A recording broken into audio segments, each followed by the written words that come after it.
chegaram lá, o Dorival e Tinha esquecido do Dorival. Tinha esquecido que o Ah, Dorival não. também. Boa tarde a todos.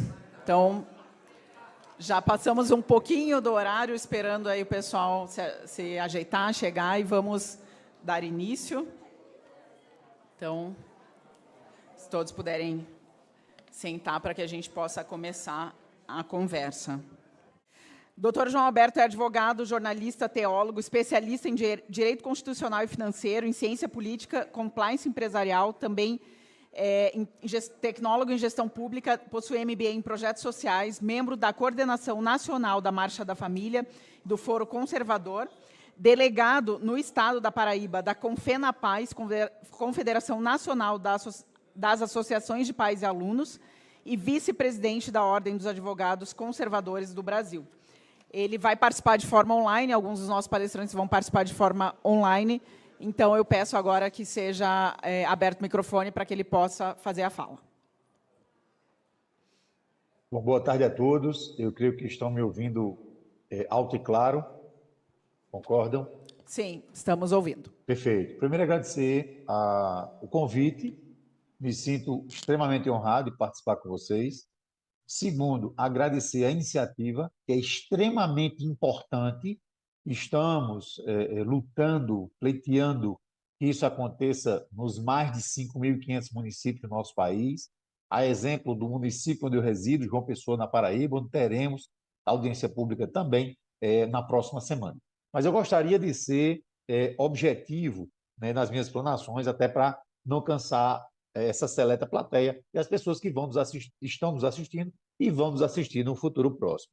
Primeiro ponto, que é extremamente importante, as pessoas entenderem o que é a CONAI. A CONAI é uma conferência, mas o que antecede a CONAI é a determinação de uma gestão federal, através do Ministério da Educação, através do Fórum Nacional da Educação, para a construção de um Plano Nacional de Educação para os próximos 10 anos.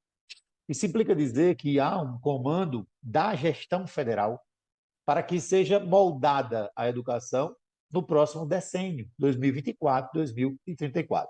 Então, as conferências nacionais deveriam ter como objetivo a discussão didática, pedagógica, educacional sobre o Plano Nacional de Educação. E não foi isso que aconteceu. De partida, de saída, é importante pontuar que a Constituição Federal, no seu artigo 30, ela diz que compete aos prefeitos disciplinar a educação fundamental e infantil. Então, essa gestão educacional no ensino infantil e fundamental, ela é de responsabilidade constitucional do prefeito, os quais teremos eleição agora, em outubro, para mais de 5.500 prefeitos. Ocorre que o Plano Nacional de Educação, do jeito que está embalado pelas conferências, o texto base, que foi o texto referência, o qual foi produzido, confeccionado, adotado às escuras, sem participação popular, porque as conferências deveriam tratar sobre isso, mas o texto já veio pronto, o texto já veio formulado. E conforme decreto e regulamento, existem 50 entidades que compõem a feitura e elaboração desse texto. E aí esse texto veio, por exemplo, sob a autoria do Movimento Sem Terra, MST, da CUT, da UNO, da UNE. Isso implica dizer que são pessoas jurídicas, às vezes até sem personalidade jurídica, mas que não têm vínculo, ligação com a educação. Eles não trabalham com a educação, não é objeto estatutário, convencional dessas instituições trabalhar com a educação. Então, o erro já começa na formulação. Mas o texto que veio, ele é um texto totalmente ideológico.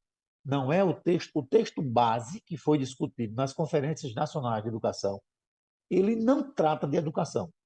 Ele trata tão somente de um viés ideológico.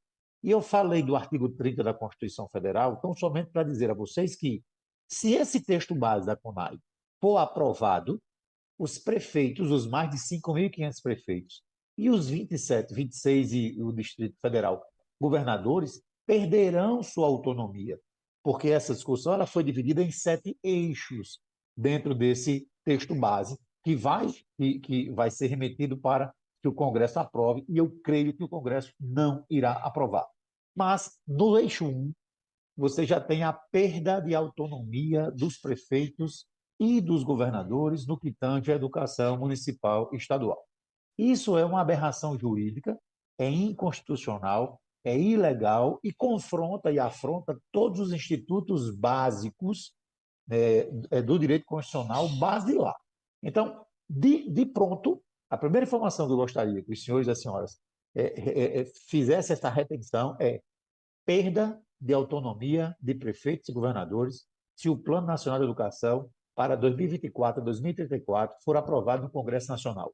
Isso é inconstitucional e será objeto de vários confrontos, inclusive pela Confenapaz, pela Ordem dos Advogados Conservadores do Brasil, pela Marcha da Família, pelo Foro Conservador e por demais entidades que tenham legitimidade para propor as ações diretas de constitucionalidade.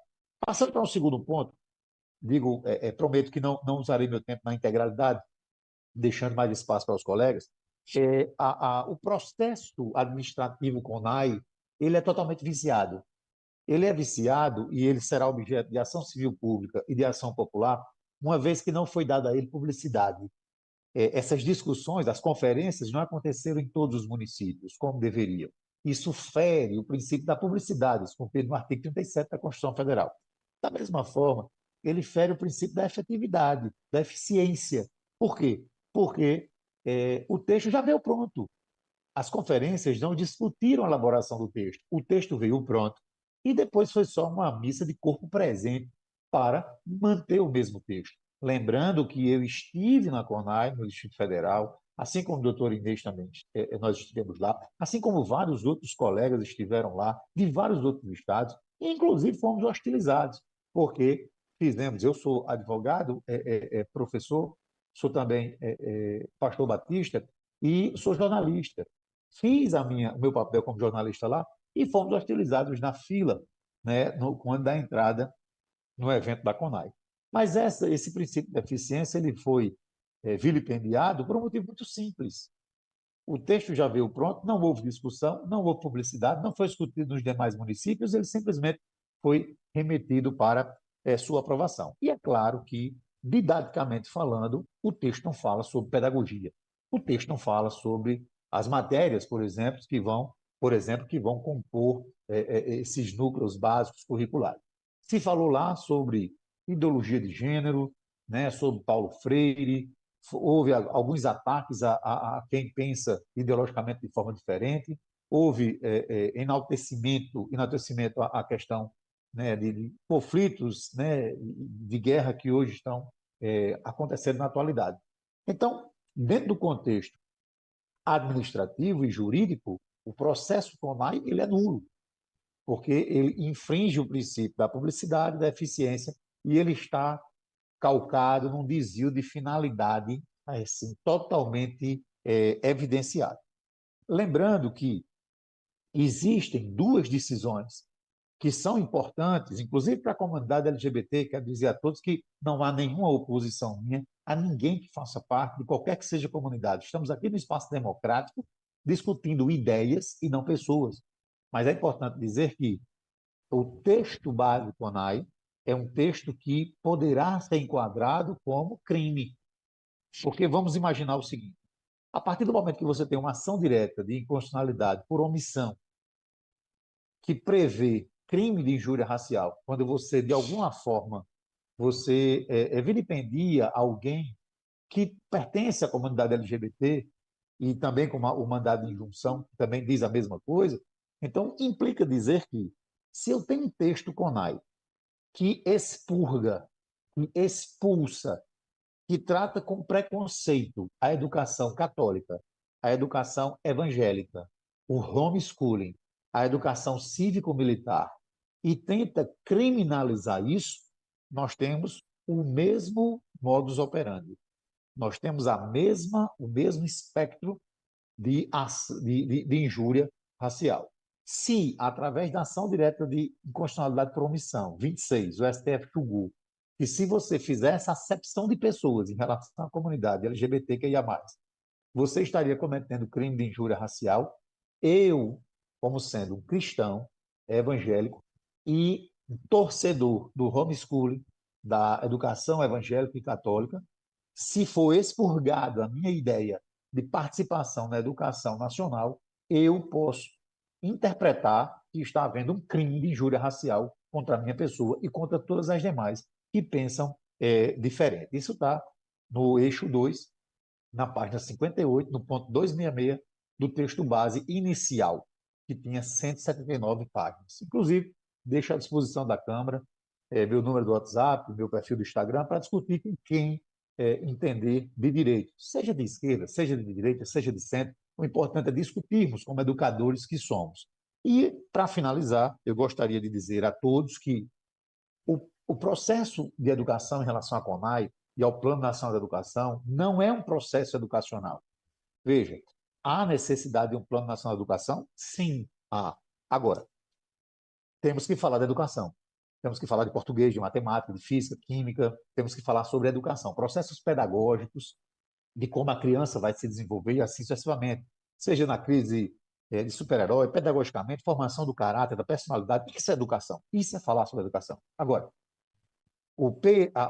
esse Plano Nacional de Educação, ele está dentro de um plano maior, que é um plano de formação, de militância, e aí, lamentavelmente, no espectro de esquerda, formação de ideologia comunista ou socialista desde a base, desde o ensino infantil e ensino fundamental. E por que nós dissemos isso? Porque o texto CONAI é um texto extremamente preconceituoso para aquelas pessoas que defendem, por exemplo, a pátria, a família, a liberdade. Existem vários, inclusive tivemos colóquios no local onde você discutia o controle social. Nós tivemos falas de pessoas que disseram, de professores que disseram, inclusive professor, eu agora não recordo o nome dele, mas ele disse, eu vou para a escola para formar militantes mesmo. A minha intenção é essa. Isso está gravado, nós temos em vídeo. Mas é parte de um plano maior. Se você já faz com que a criança se desenvolva acreditando em determinado tipo de ideologia, que não está correto fomentar isso na escola, porque quem educa os filhos são os pais. A educação, ela vem dos pais. A criança vai à escola para ela aprender aquelas matérias que são necessárias para o seu desenvolvimento, inclusive como cidadão. Mas a partir do momento que você impõe a ideologia, aí isso faz parte de um contexto maior. E para finalizar, eu digo a vocês que o texto base CONAI, ele visa a formação de militantes de esquerda desde o ensino infantil, o ensino fundamental até o ensino superior. E ele faz parte de um plano maior, quando você tem convergências. Esse Plano Nacional de Educação, ele combate a escola evangélica, a escola católica, a escola cívico-militar, o homeschooling, ataca o conservadorismo, faz enaltecimento de políticos, né, passados, acaba de forma preconceituosa com políticos atuais, está tudo no texto, inclusive no prefácio. Mas fora o texto básico CONAI, fora esse processo educacional, tem outros que vão incidir sobre ele. Por exemplo, Resolução 715 do Conselho Nacional de Saúde, através do Ministério da Saúde, que para os próximos 4 anos intenta liberar o aborto, a maconha, ao longo desses 4 anos. Está vinculado a essa mesma ideologia. Você tem também, por exemplo, a questão da reforma, a atual reforma do Código Civil, que está sendo pautada. A mudança é para quê? É para que o nascituro deixe de ter direitos. E isso é algo que também tem uma formação ideológica. E, por fim, você tem a alteração através da Lei Federal 14.457, no seu artigo 23, e a Lei Federal 14.611, onde no seu artigo 3, eles alteram a forma, inclusive, de contratação de pessoas na iniciativa privada. E aí você tem uma determinada escolha, um determinado público, e esse público é aquele que tem uma formação ideológica diferenciada. Com isso, eu concluo reiterando meu agradecimento pela oportunidade de estar aqui com vocês, pela iniciativa desta Câmara tão importante, né? Já participei de outra audiência aqui com um assunto diverso, e que nós iremos fomentar isso em todos os municípios. Mas registrando o quê? A CONAI, as Conferências Nacionais de Educação, elas são um total e completo desvio de finalidade, não trata sobre educação, esqueça a educação, é apenas um plano nacional para a formação de militância de esquerda, desde o ensino infantil e fundamental até o ensino superior. E a base aí é uma base revolucionária. É implantar a revolução nas crianças para que, no seu desenvolvimento, elas já tenham essa ideologia e não seja mais necessário falar sobre pátria, família, liberdade, valores cristãos, que nós temos a nossa cultura cristã, e você tem a total direito de ter uma outra, mas a intenção é essa. Então, processo CONAI, Plano Nacional de Educação, ele visa tão somente um projeto de revolução que foi idealizado, infelizmente, pelas ideologias de esquerda que hoje ocupam a gestão federal. Cuidado no risco de perda de autonomia dos prefeitos e governadores, para que não ocorra que a gestão federal imponha um processo de educação sobre todos. E aí nós teríamos um caos generalizado. Reitero os agradecimentos, que Deus abençoe todos vocês, estou à disposição para tirar qualquer tipo de dúvida, disponibilize meus contatos, e mais uma vez eu agradeço. Boa tarde a todos.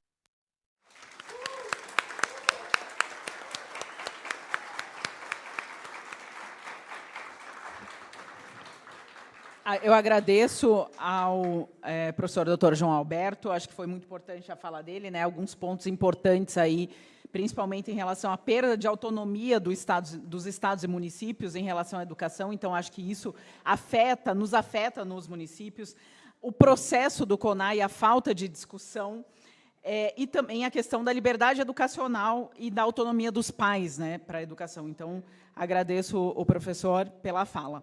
E agora